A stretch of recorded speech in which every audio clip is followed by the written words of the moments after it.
Alright, so here's the two little orange. Those are the ceramic ones that are shown in yellow on the layout. And if you look, they're actually a little shorter than those sockets.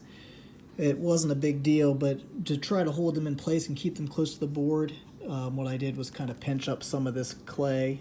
That way when I went this way, I kind of just put it on there, and that was able to push up into it, so it did still keep them nice and close to the board as I soldered. So that's those. Moving on to the film. The three 100N capacitors. They're the outer three, but I mean you can still see them wiggling. They're not soldered in, but I'm putting all those in there at one point. That way I can again flip this upside down, put it on there. 1 second, you'll see this.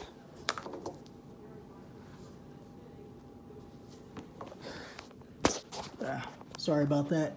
So after I flip it, so when I go to solder, you can see the extra ones act as legs to keep a level surface, and then I'll go through, solder them all, and cut the legs off. But you can adjust things a little bit. You can even use components you're not soldering to act as kind of supports when you're doing something like this. But in this case, you've got three, so it makes a nice even table to solder on once you flip it over. And capacitor in.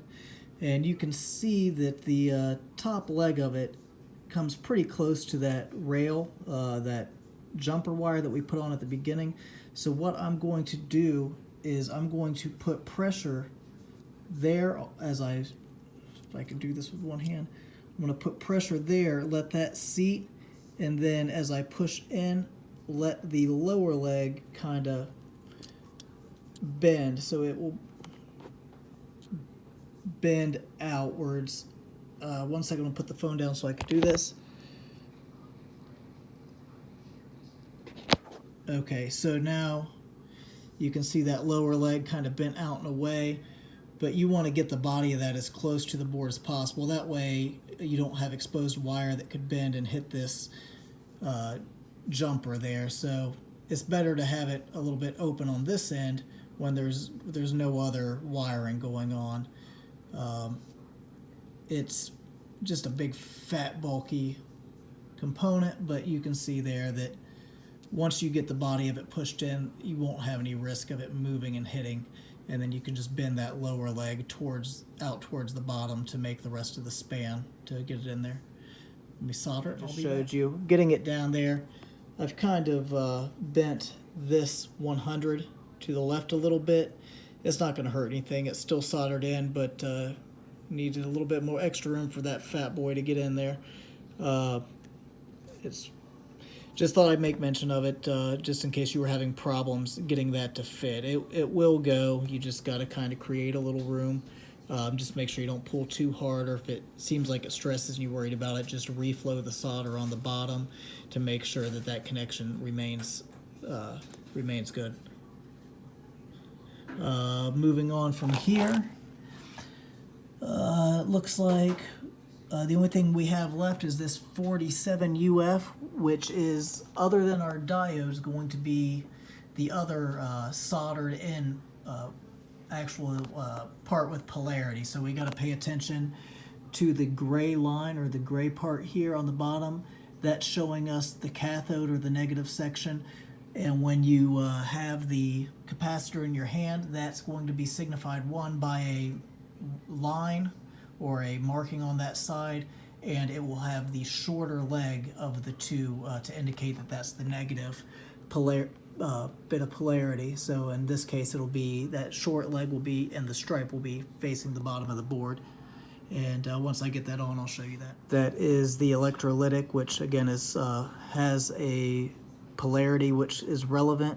You can see it's kind of tough to see here, but this kind of gray section facing me, if we turn it around, the rest of it's black.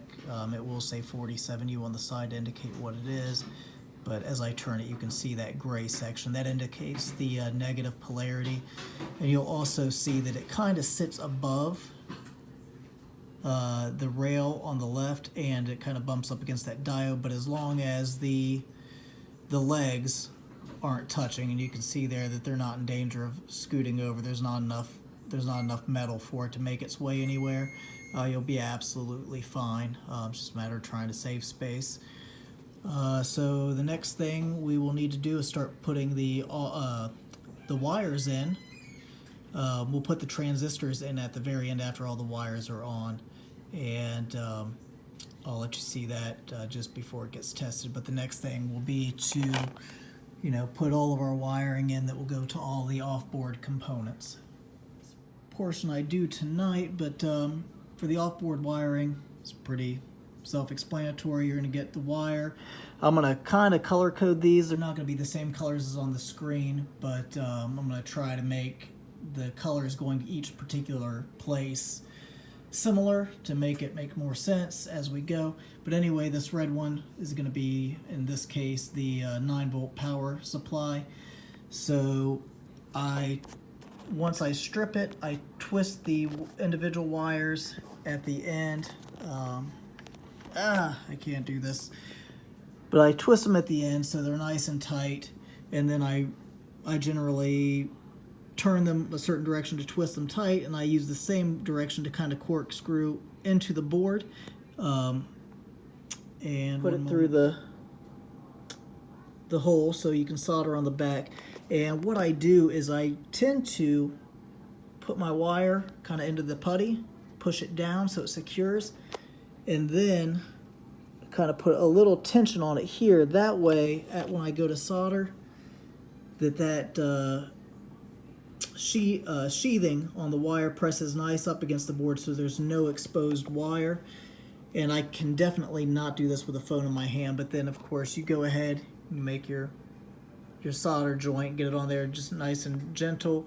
You can see how a lot of these they're pretty well confined to the hole they are on, but if you've got multiple things in a row, they start building kind of little lines or walls of solder connecting everything on the back side.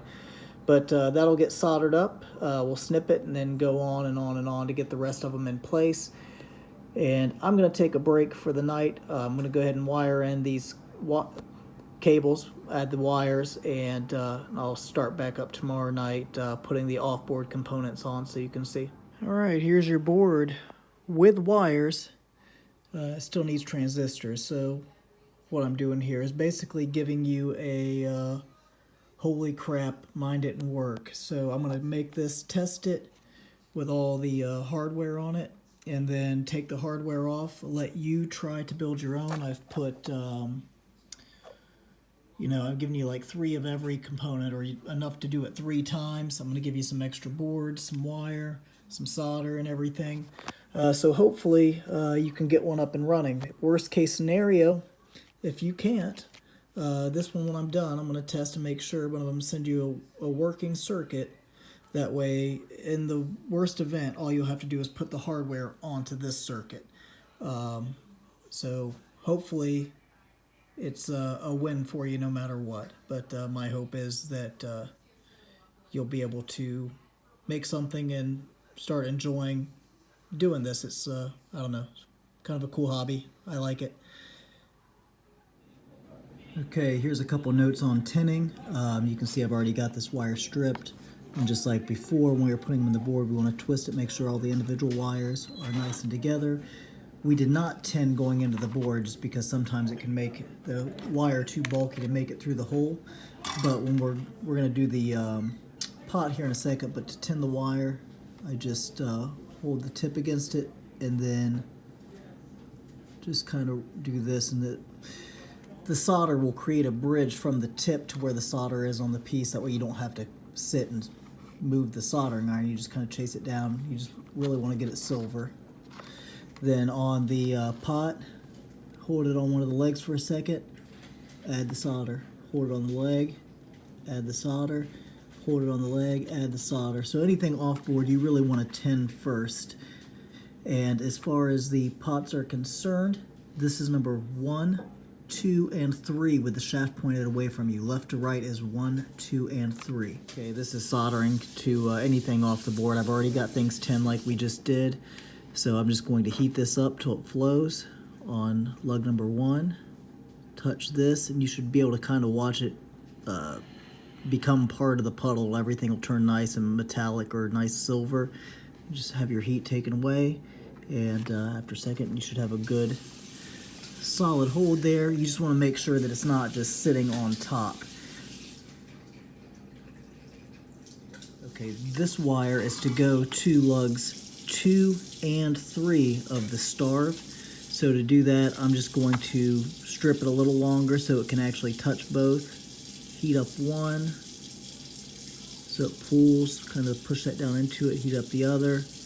And then once I do that, I'll just kind of go back and forth on that wire to keep it evenly hot. You might be better to hold this with pliers, but I, for some reason, like burning myself. So it gives you a little bit of room there at the end, and I normally leave the wire on the outside, and then I can bend it without it coming into the other wire. If you go a little too long over there, you can always just snip that so you don't have any chance of shorting there. So anytime that you're going to have multiple points come together, for instance, this is your red power wire from the board that's going to go to your power jack. It also is going to have to power your LED indicator for the bypass or when the effect's on. So I just take the 2 wires, strip them like any other time, twist them up like that, and then just, again, just tin them, but tin them together. That way you're not fighting trying to put 2 separate things onto the same solder point, having one fall off while you're trying to get the other one on. And once you get, once you get those together, then you can go ahead and cut them down to size that's going to match up where you're going to be soldering those 2. And makes a nice strong joint there. They're not coming apart.